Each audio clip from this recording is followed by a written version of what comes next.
Sac passé les Captains, Emmanuel de Captain Dev. Aujourd'hui, on va parler de React, mais sans JSX. Tout d'abord, qu'est-ce que le JSX? Le JSX, en fait, c'est un moteur de template qui permet de faire des UI. Donc ça peut être en web et aussi en mobile, comme avec React Native. Ce qu'il faut savoir, c'est que le JSX, c'est un sucre syntaxique, en fait. Il n'est pas obligatoire pour faire tourner React, mais il vous permet à la compilation de rajouter pas mal de choses et il permet aussi une meilleure lisibilité. Alors là, on pourrait se dire pourquoi utiliser React sans JSX? Utiliser React sans JSX, ça vous permet d'intégrer React dans vos applications web sans toucher à votre processus de build. Vous aurez juste à rajouter le package via un CDN et vous pourrez directement utiliser la librairie React ainsi que React DOM. Allez, on va voir ça ensemble. Ok, donc là je suis sur un petit projet. Hop. Je vais le servir avec un petit serve. Donc j'ai installé le package serve comme d'habitude dans le code que je produis. J'ai une page index HTML qui est hyper basique. Là on fait appel à React et React DOM. Donc React c'est la librairie de base et React DOM c'est tout ce qui permet de faire du React dans le browser. Ok, j'ai un app.js qui est vide.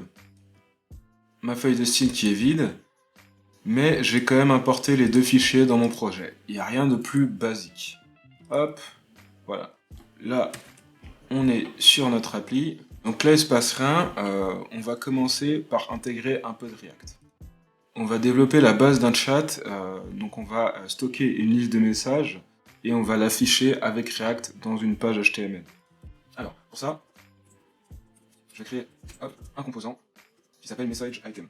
Lui, il va utiliser les props. Du coup, pour ceux qui connaissent pas cette syntaxe, c'est une syntaxe ES6 qui permet de créer un composant. Et là, en fait, on va faire un return. En temps normal, si on était en React, j'aurais fait par exemple p props.message et j'aurais fermé mon p ici. J'aurais fait ça. Sauf que ça, c'est du JSX. L'API de React, elle vous permet de faire ça autrement. Et finalement, c'est ce qui est généré après compilation quand vous utilisez du JSX. Donc on va toujours utiliser la même méthode. Donc ça va être react.createElement. Le premier paramètre, ça va être le nom du tag. Donc moi, je vais lui envoyer p pour paragraphe. On va pas traiter la sémantique HTML, mais globalement, si j'avais mis div, j'aurais pu créer un div. Captain Obvious. Captain Obvious. Ok, en deuxième paramètre, ça va être les props que vous allez envoyer à votre élément. Donc admettons que je sois en JSX, je peux par exemple envoyer une class name. La class name, ça va permettre de mettre une classe à votre élément. Pourquoi on n'utilise pas le mot-clé classe en React? C'est parce que le mot-clé classe est réservé, du coup il ne saurait pas comment l'interpréter en JSX. Donc vous voyez, le fait de savoir comment fonctionne React sans JSX permet aussi de comprendre certains petits trucs bizarres dans React. Là, on va lui envoyer hop. Ok, donc celle-là va être interprétée directement, et nous, pour l'instant, on va mettre hello world. Et là, du coup, ce que j'ai envoyé en troisième paramètre, vous avez plusieurs valeurs possibles. Vous avez soit du texte, pour mettre directement le texte à l'intérieur de votre paragraphe, soit vous allez lui envoyer un tableau d'éléments. C'est pour ça en fait que la méthode render ne peut pas renvoyer plusieurs éléments, mais doit à chaque fois renvoyer un composant qui englobe une liste d'enfants, ou utiliser un fragment. Ok, donc là on a notre méthode, hop. Donc là ça va être un seul message. Là on va créer une classe, on va rester sur une syntaxe ES6, même si c'est pas celle que je préfère, elle est pas mal utilisée.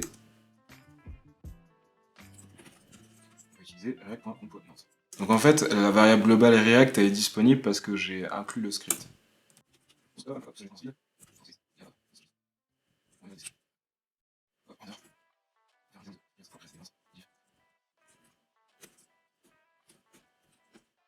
Ok, donc là en fait on a une classe qui va faire le rendu de notre message item, même s'il n'y a pas de données, vous verrez que c'est très pauvre. Et ce qu'on va faire, on va rendre ça dans le DOM.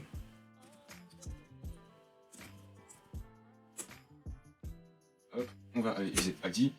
Si je dis pas de bêtises, il n'était pas dispo. On va faire ID, hop, ok. Donc là, on récupère notre app. Et en fait, au même titre qu'on a pu utiliser React, là, on va utiliser React DOM.render. Et on va faire un React.create et element de message list cette fois-ci.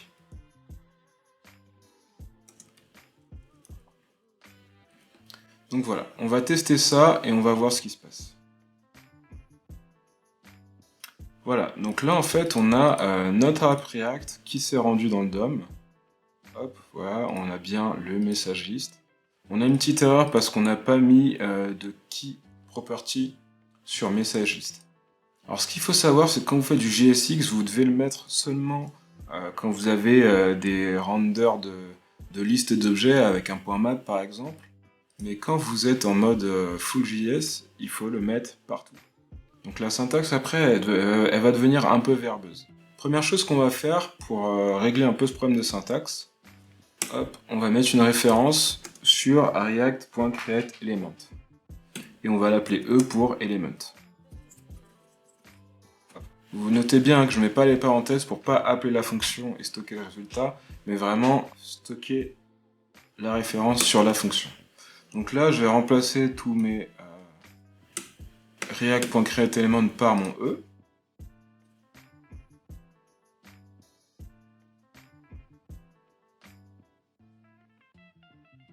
Ok, on vérifie si tout fonctionne comme avant.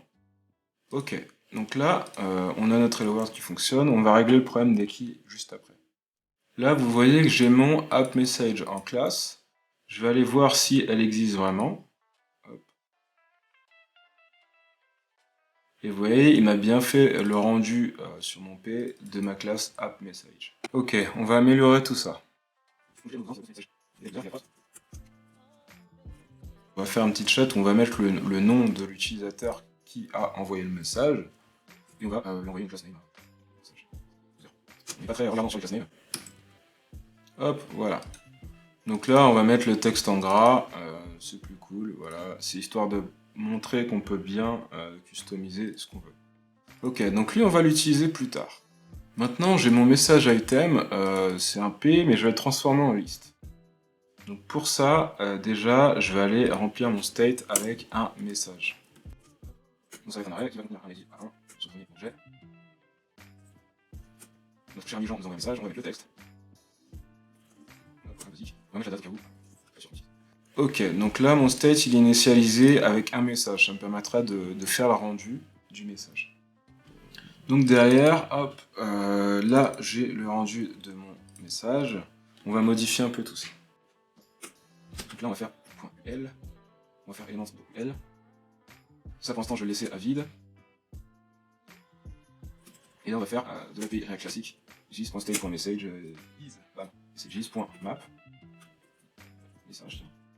Ok, je l'envoie lambda et là on va exécuter une fonction. Ok, dedans on n'a toujours pas de JSX et en fait on va renvoyer une succession de react.createElement. Et pour ceux qui ont fait un peu de Flutter ou qui ont regardé un peu Flutter, c'est exactement le même genre de syntaxe en fait. Donc quand ils vous disent qu'ils se sont inspirés de React, c'est React sans JSX. Et je dois avouer qu'au bout d'un moment, si on est un peu outillé, on s'y fait en fait.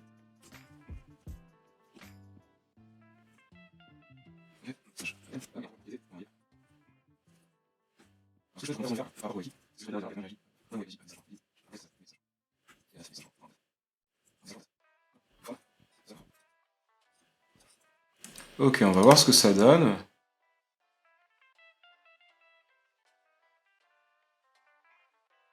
Donc là, on a un message Hello World.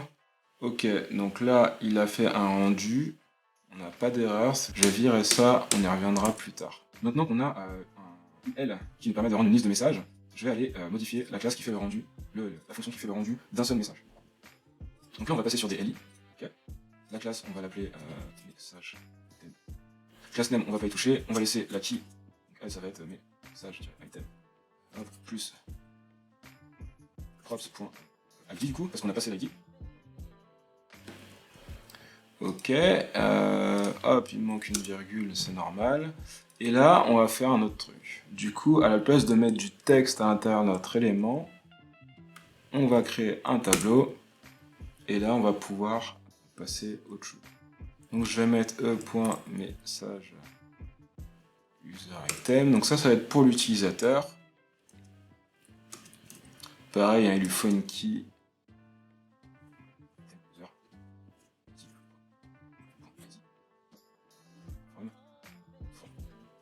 Je mets exactement plus pour ici. Comme ça, je cherche exactement. Hop, je mets un span qui me permettra en fait de faire un séparateur entre le nom et le message. Oh, span, voilà. Et lui, on va leur texte, il aura plus ça. Bam. Et ici, encore un truc. Bam. Non, je vais mettre directement mon props.text. Et en fait, cette syntaxe-là, c'est exactement la même sur Flutter, comme j'ai déjà dit. Et en fait, c'est comme ça que va être compilé votre JSX. D'ailleurs, si vous allez, je vous mets la doc React sur React sans JSX. Donc dans la doc React sans JSX, il propose de voir comment est compilé le JSX. Et en fait, ça vous permettra de voir exactement ce qui se passe sous le capot. Hop. Donc on voit bien le div qui est un React element. Ok, on continue. Donc là, je lui envoie le texte, et en fait, ce texte va être le dernier children.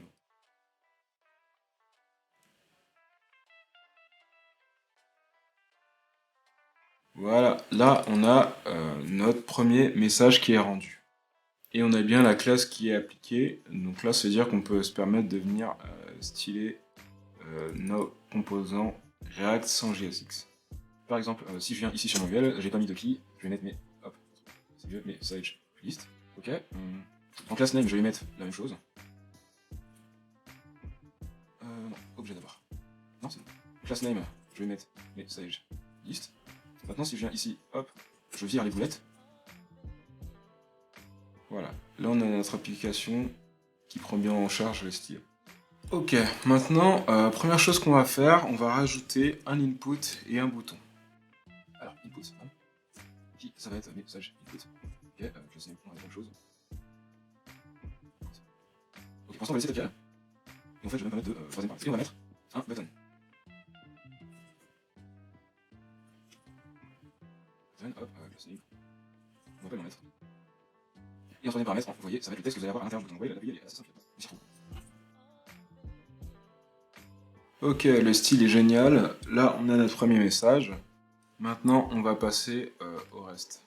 Alors, déjà de base, je vais rajouter la propriété input value dans le store. Jusque-là, tout va bien. Maintenant, on est sur un composant React orienté classe. Hein. Donc, il y a différentes syntaxes, on ne va pas y revenir pour l'instant. J'ai rajouté une propriété update input, une méthode pardon, update input value. Et elle va récupérer un paramètre, un event. Donc ça va permettre de récupérer la valeur du message qui est entré dans l'input. e.target.value. Derrière, je vais mettre à jour le state. Pour ça, on utilise setState. Le state précédent, hop, hop, hop. Et on va faire un return.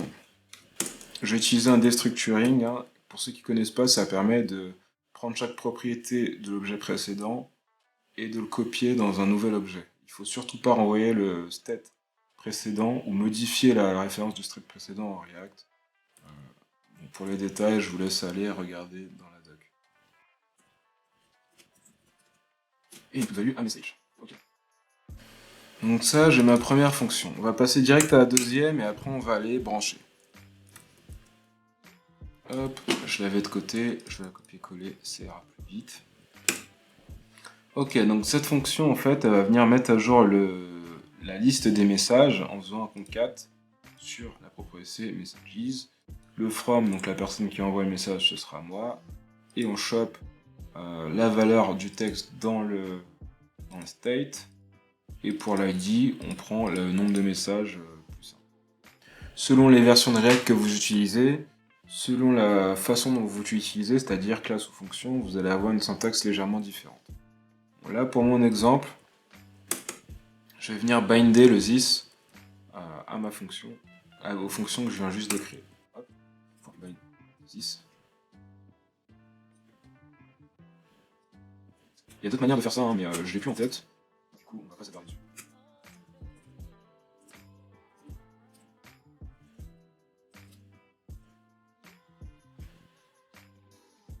Ok, maintenant que mes deux méthodes sont créées, je vais aller sur mes éléments. Et là, vous allez voir que c'est aussi simple que quand GSX, je vais utiliser la propriété, la props, pardon, onChange. Et je vais lui passer this.update input value. Hop, et pareil pour là, dans l'objet des props, je vais lui passer sur le onClick. Alors j'aurais pu mettre onSubmit, hein, mais j'ai pas de forme, je vais pas me prendre la tête, mais vous voyez bien l'idée derrière. Hey. Avec une bonne petite faute d'orthographe. Donc voilà, c'est tout pour cette démo. Donc là, on a utilisé React sans JSX. Rappelez-vous que ça vous permet d'introduire du React assez facilement, hein, juste en rajoutant dans votre site les distributions via CDN. Après ça, vous avez accès à l'API React, qui est plutôt pas mal. Ça peut vous permettre de rajouter des petites fonctionnalités sur des sites qui sont rendus côté serveur, par exemple. Si vous utilisez du Laravel, .NET ou autre, peut vous permettre de mettre un pied dans React. Ou si vous n'avez pas de process de build, si vous n'avez pas un Webpack déjà plugué qui vous permettra d'accueillir du JSX, ça peut être assez intéressant. Comme d'habitude, si cette vidéo t'a plu, je te laisse t'abonner si c'est pas déjà le cas. Mets un petit like si t'as aimé la vidéo, mais surtout n'oublie pas de la partager sur les réseaux. Partage-la sur Twitter, Facebook, Instagram, ce que tu veux. N'oublie pas de la faire tourner. Pour ceux qui veulent toujours plus de contenu, rejoignez-moi sur la newsletter, le lien est dans la description juste en bas, il doit être à peu près vers là. D'ici là, je vous dis à bientôt sur Captain Dev. Ciao!